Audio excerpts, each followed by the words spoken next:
باید همین زن شما کی دست بردارید چند میلیون دلار پول دارید دویم سوال کی میخواهد 100 سال اون بینه دست بردارید دست بردارید سیم سوال کی خودش کلیزما کردن میتونه تخته کردن میتونه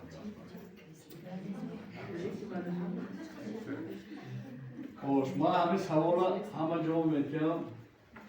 4 سال پیش کلیگ وزارتی تندرستی خربالا 400 کس بودن همه پروفسورو یکم پیش آدمی بای گفتم دست نباش ایناش اینش نگاه کن من گفتم همین تو کسا بایگری در چیز در ساله بودن چشمتون بیند گوشتون زبانتون حرکت کنید بایگری هست من شخصا 100 میلیون دلار پول داشتم پول پرابلم سلامتی حل نمیدونم دوباره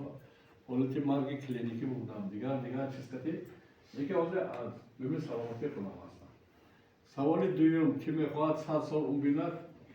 چون که ما همین برنامه از سال 12 عملی کردیم سپارش حکومت وزارت فرهنگ تندرستی مکتوب دادگی تمام ناحیه و فصلهای فرهنگ علما یاد است. سلام علیکم. اگر شما یاد گیرید مونه درونده شیرا یک چیز یاد گیرم تا سال کسی که خواهد توسط روزونه درون در وقت هم میرفتگیش ندارد زیرشور پروگرام هست نیتی نزد نیست به دولت مثلا من 10 سال قربالا کار کردیم مدیر شروع بودم 2000 مرده شو کردیم مثلا گفته گیپنوز میکردم کردمانی طور نشون میداد خیلی وقتی آروم بودنش بود روانی نسبت تحقیق میکنید که خونید به ناخوشی و خواب کردی که دلش چیز میدونه فشارش میبرد همه این چیز هست با آدمای گیپنوز میکردم من گفتم که تو 40 ساله یا 50 ساله رفته اگر خلاص 50 نرفته قلبی اگه یعنی که آدم پرایمنال دونم ممکن چقدر عمر میبینن دیگر چیز هست برای همین اگر شما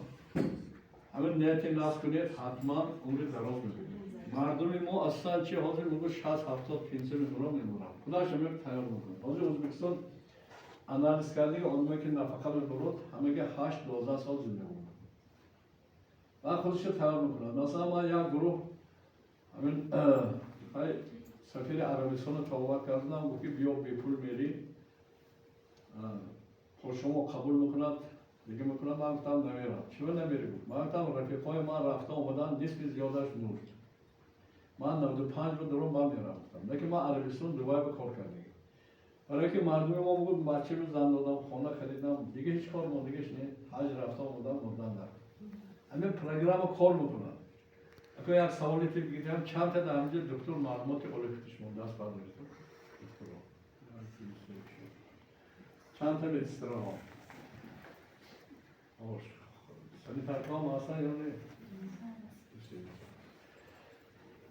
برای همین آدم اگر خودش حرکت کنه دکتر آدم ناز نمیکنه مثلا من عنوان بهترین طبیب جهان گرفتگی قهرمانش گرفته همش گرفتگی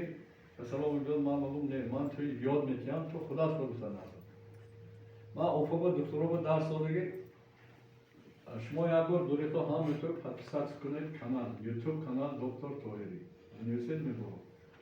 اون دکتر گفته که ما پیچار کسالو لیچنی میکنیم بعد یک ما با میبیریم میتودی دکتر تویری یاد میگیره دیگه کسال نمیشه یکی دکترها نیزاین دیروسرونی کسال نمیشه یکی کسال آموزه استفاده نکنه ما برنامه ساختگی دو سیستم باید دیگرگونی شد در ساحه تندرستی موارد اگر پرزیدنت قبول کنه